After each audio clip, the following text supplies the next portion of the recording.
સ્વામિનારાયણ હરે સ્વામિનારાયણ હરે. સારંગપુર પ્રકરણ વચનામૃત ત્રીજું. શ્રવણ, મનન, નિધિધ્યાસ અને સાક્ષાત્કારનું. સંવત 1877 શ્રાવણવદી સાતમને દિવસ સાંજને સમયે શ્રીજી મહારાજ ગામ શ્રી સારંગપુર મધ્યે જીવા ખાચરના દરબારમાં ઓરડાની ઓસરીએ ટોલિયા ઉપર વિરાજમાન હતા અને શ્વેત પાઘ મસ્તકે બાંધી હતી ને કાળા છેડાનો ખેસ ઓઢ્યો હતો ને ધોળો ખેસ પહેર્યો હતો ને પોતાના મુખારવિંદની આગળ મુનિ તથા દેશ દેશના હરિભક્તની સભા ભરાઈને બેઠી હતી. પછી સ્વયં પ્રકાશાનંદ સ્વામીએ શ્રીજી મહારાજને પ્રશ્ન પૂછ્યો છે, હે મહારાજ, એક ભક્ત તો નાના પ્રકારની પૂજા સામગ્રી લઈને પ્રત્યક્ષ ભગવાનની પૂજા કરે છે અને એક ભક્ત તો નાના પ્રકારના માનસિક ઉપચારે કરીને ભગવાનની માનસી પૂજા કરે છે. એ બે ભક્તમાં શ્રેષ્ઠ તે કોણ છે? ત્યારે શ્રીજી મહારાજ બોલ્યા છે, જો ભગવાનને વિશે પ્રેમે કરીને અતિ રોમાંચિત ગાત્ર થઈને તથા ગદગદ કંઠ થઈને જો ભગવાનની પ્રત્યક્ષ પૂજા કરે છે અથવા એવી રીતે જ ભગવાનની માનસી પૂજા કરે છે તો એ બે શ્રેષ્ઠ છે. અને પ્રેમે કરીને રોમાંચિત ગાત્ર અને ગદગદ કંઠ થયા વિના કેવળ શુષ્ક મને કરીને પ્રત્યક્ષ ભગવાનની પૂજા કરે છે તો એ ન્યૂન છે અને માનસી પૂજા કરે છે તો એ ન્યૂન છે. ત્યારે સોમલે ખાચરે પૂછ્યું છે, એવી રીતે જે પ્રેમમગ્ન થઈને પ્રત્યક્ષ ભગવાનની પૂજા કરતો હોય અથવા માનસી પૂજા કરતો હોય તે ભક્ત કયા લક્ષણે કરીને ઓળખાય? ત્યારે શ્રીજી મહારાજ બોલ્યા છે, જેને ભગવાનની પૂજા સેવાને વિશે તથા કથા વાર્તા કીર્તનને વિશે અતિશય શ્રદ્ધા હોય તથા ભગવાનનું અતિશય મહાત્મ્ય સમજતો હોય ને એ બેવાના દિવસે ને દિવસે નવા ને નવા જ રહેતા હોય પણ ક્યારેય ગૌણ ન પડે. જેમ મુક્તાનંદ સ્વામીને અમે પ્રથમ લોજપુરમાં દીઠા હતા અને જેવી શ્રદ્ધાને ભગવાનનું મહાત્મ્ય હતું તેવું ને તેવું જ આજ દિવસ સુધી નવું ને નવું છે પણ ગૌણ પડ્યું નથી. એ બે લક્ષણે કરીને તે ભક્તને ઓળખો. અને એવી રીતે મહાત્મ્યને શ્રદ્ધા વિનાના સર્વે યાદવ શ્રી કૃષ્ણ ભગવાન ભેળા જ રહેતા અને જેમ બીજા રાજાની સેવા ચાકરી કરે તેમ સેવા ચાકરી કરતા તો પણ તેનું કોઈ નામ જાણતું નથી અને તે ભક્ત પણ કહેવાયા નથી.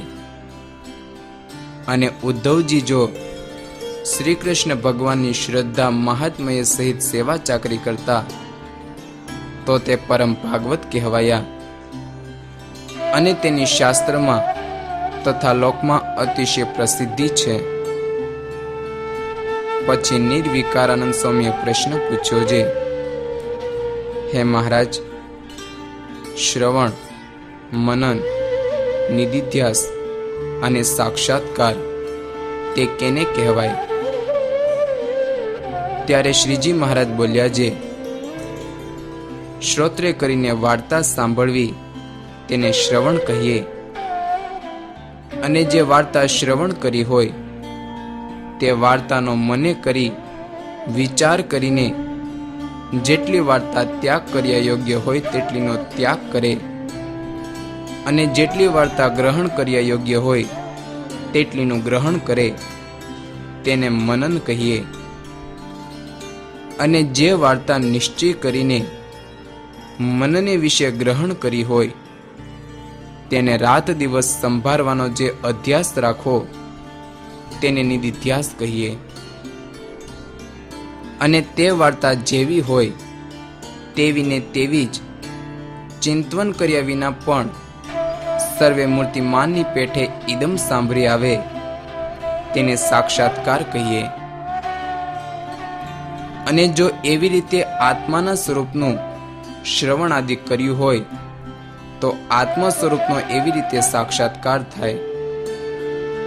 અને જો ભગવાનનો એવી રીતે શ્રવણ મનન નિધિધ્યાસ કર્યો હોય તો ભગવાનનો એવી રીતે સાક્ષાત્કાર થાય છે. પણ મનન ને નિધિધ્યાસ એ બે કર્યા વિના કેવળ શ્રવણે કરીને સાક્ષાત્કાર થતો નથી. અને જો ભગવાનના સ્વરૂપનું દર્શન કરીને તેનું મનન અને નિધિધ્યાસ તે ન કર્યા હોય તો લાખ વર્ષ સુધી દર્શન કરે તો પણ તે સ્વરૂપનો સાક્ષાત્કાર ન થાય. અને તે દર્શન તો કેવળ શ્રવણ માત્ર સરખું કહેવાય. અને જેણે ભગવાનના અંગ અંગનું દર્શન કરીને પછી તે અંગ અંગનું મનન અને નિધિધ્યાસ તે કર્યો હશે તો તે અંગ આજે સહેજે સાંભળી આવતું હશે. અને જે અંગનું દર્શન માત્ર જ થયું હશે તો તે અંગને સંભાળતો હશે તો પણ નહીં સાંભળતું હોય.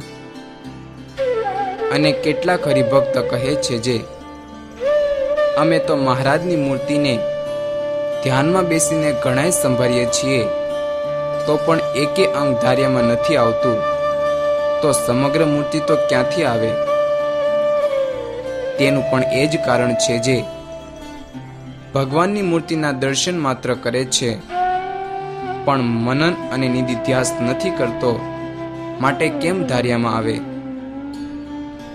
કાજે જે માયિક પદાર્થ છે તે પણ કેવળ દ્રષ્ટિ માત્રે દેખ્યું હોય ને કેવળ શ્રવણ માત્રે સાંભળ્યું હોય અને તેને જો મનમાં સંભાળી ન રાખ્યું હોય તો તે વિસરી જાય છે.